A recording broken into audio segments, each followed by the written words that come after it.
बिस्मिल्लाहिर्रहमानिर्रहीम। अस्सलाम वालेकुम friends, welcome back to my channel. I hope आप सब लोग खैरियत से होंगे, ठीक ठाक होंगे। फ्रेंड्स, आज की वीडियो रिक्वेस्टेड वीडियो है। बहुत ज़्यादा फरमाइश की जा रही थी कि रमज़ान में वेट को रिड्यूस करने का तरीका बताएं। तो फ्रेंड्स, आज मैंने आपकी फरमाइश पूरी कर दी है और आज मैं आपको वेट को रिड्यूस करने का बहुत आसान सा हल बता रही हूँ।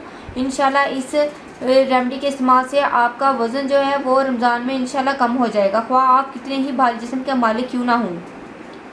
तो फ्रेंड्स, आपको क्या करना होगा, आपको लेना होगा 1 गिलास पानी और उसके अंदर आप ऐड करेंगे दालचीनी का पाउडर 1 टीस्पून। फ्रेंड्स, इस बात का ख्याल रखिएगा कि आपको आम दालचीनी नहीं लेनी, बल्कि आपको वो दालचीनी लेनी है जिसका ऑयल निकलता है और वो सीरिया से आती है।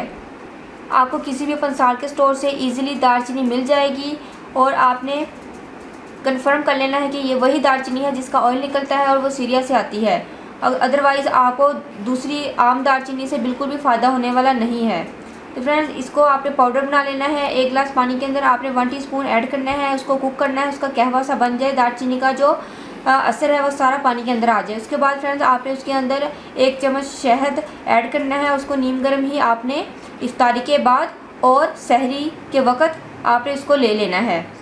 फ्रेंड्स, इससे क्या होगा कि आपका जो एक्स्ट्रा फैट है वो रिड्यूस होगा। और एक और बात का आपने ख्याल रखना है कि इफ्तारी के वक्त आपने तली हुई चीज़ें खाने के बाद आपने यख ठंडा पानी बिल्कुल भी नहीं पीना।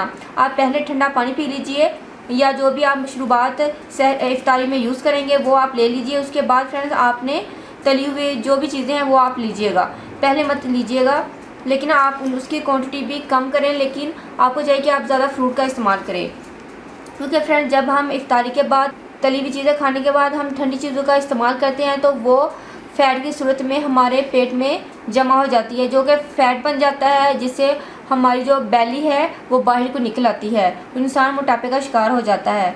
तो इसलिए फ्रेंड्स, एक तो इस बात का आपने ख्याल रखना है, दूसरा आपने इसको नीम गर्म लेना है। तो इंशाल्लाह विद इन अ मंथ आपका वेट बहुत ज़्यादा रिड्यूस हो जाएगा और ईद पर आप बिल्कुल दुबले पतले हो जाएंगे इंशाल्लाह।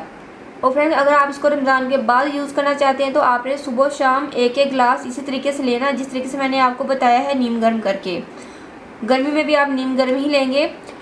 और इस फ्रेंड्स, आपने सुबह का जो नाश्ता है वो आपने अच्छा खासा नाश्ता करना है। दोपहर को आप सैलड लेंगे, दोपहर को आप लंच नहीं करेंगे, सिर्फ सैलड पर आप गुजारा करेंगे। और रात को फ्रेंड्स, आपने खाना बहुत ही कम खाना है। आधी चपाती से ज़्यादा आपने चपाती नहीं लेनी, सिर्फ आपने हल्का फुल्का खाना खाना है। और रात को आपने दोबारा सोने से पहले आपने 1 गिलास इसका पीना है।